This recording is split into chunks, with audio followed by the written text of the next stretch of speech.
that people tend to do that. My mom and dad, my dad just turned 80 in December. And the doctors up in the United States where I'm from, they just said, well, you're 80, you need to take this prescription. And my dad says, well, but I don't have anything wrong. And they told him, they said, but you're 80 years old. You need to take that. What do you think of that? Is that good? They should cut fists. Absolutely not. They need to look at people from a viewpoint of what's wrong with them and individualize it, but they don't tend to do it. So aging, is it inevitable? Well, we are going to get older, and we are going to live longer than our parents did, and chances are we'll live longer than our grandparents. But the thing about it is that as we look at this, and hopefully I can get this across to you, is that there's some practical solutions that we can do that we maybe can slow down the whole idea of you don't have to feel old anymore, right? Like the new 40 is 60. Right? When you get to be 60, that's the new 40. That's what we want to do. We want to get people so that they look and feel and act like they're still young when they're old. So what I did next is I brought a video that I found, and I really thought this kind of gives people an idea. So we'll watch this.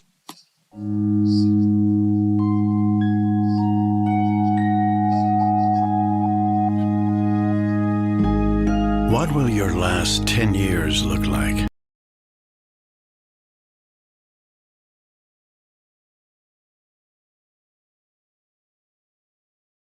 Enough to embrace every moment.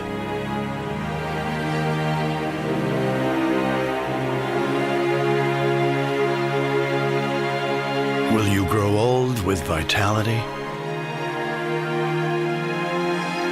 Or get old with disease?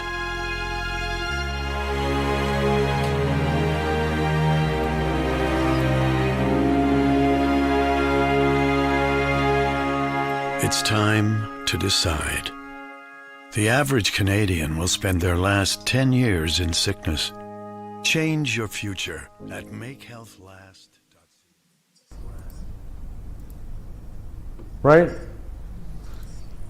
you want to be the guy that's playing with his grandchildren, enjoying life with his family, or the guy that's in the nursing home, right?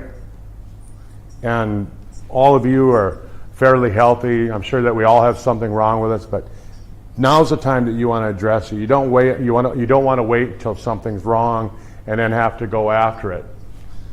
Next slide, Katie.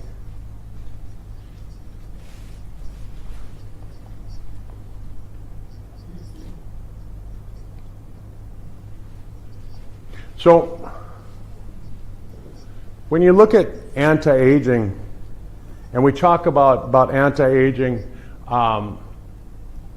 there's animals like jellyfish. When I was out fishing with Trevor the other day, we saw jellyfish. Jellyfish are like almost immortal. They never change from when they're a baby jellyfish to when they're an old jellyfish. Biologically, they're the same. The bowhead whale, they just seem to live forever, centuries. And you can't tell the difference. You take a look at turtles. They say that Charles Darwin's pet tortoise is still alive. Right? How many years ago was Charles Darwin around? How many hundreds of years ago? Right? And his pet tortoise is still alive. Lobsters, they have more sex the older they get. Wouldn't that be cool? You get to be 90, you have more sex than you did when you were 20? That'd be kind of fun. You wouldn't remember it, but... But bacteria are an interesting creature, right? If you take a look at a bacteria that is formed today, and you compare it to the bacteria when it's 14 days old or 20 days old, biologically under a microscope, they look identical. They haven't changed. So why is it that we age? Why do we get old? Why do we age? Why do we have the aging diseases? So these are some things I'm going to try and get people to think about. Katie? And so Benjamin Franklin, pretty smart guy, and he wrote a lot of things, but he said that all diseases can be cured. And at that time, he said, except that of old age.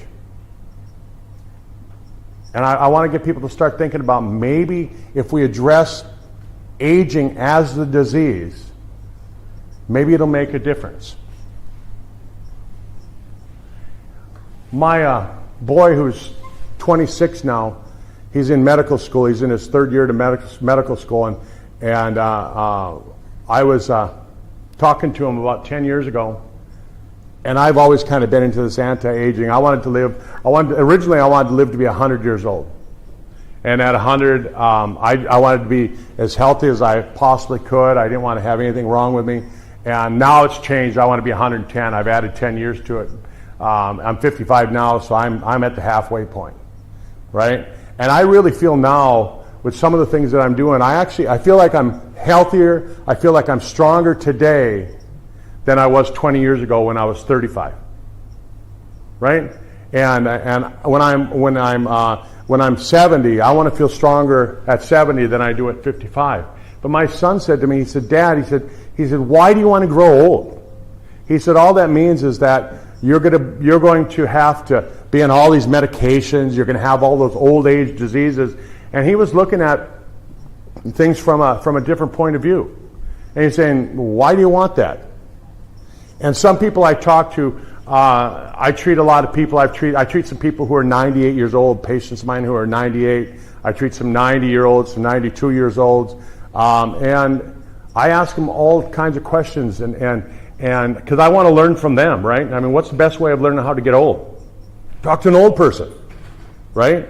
And so I'm asking my 98-year-old friend, I said, what's the worst thing about being 98 years old? What do you think his answer was? All his friends were gone, right? And so he's lonely. He's there by himself. And so Katie and I were talking about it this morning, that wouldn't it be nice? Here we are in this room, all of us, and even though Trevor stole my apple pie, we'll let you stay with us. But I'm just kidding. But wouldn't it be nice if here, us group of people, that I can be back down here speaking in 20 years, and we're all going to be sitting here, we're going to be a bigger group because we all want to find out how to stay healthy and live longer. And so that's kind of like the idea that I want to project, so that when I'm 98 years old, I'm hanging around with a bunch of people that I've known for years, right? Wouldn't that be fun? So, the next slide.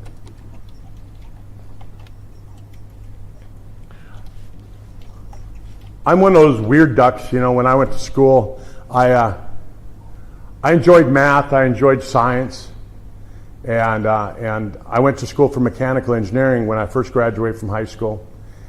And I got into my last year of engineering, and I just realized, this isn't what I want to do. I want to work with people.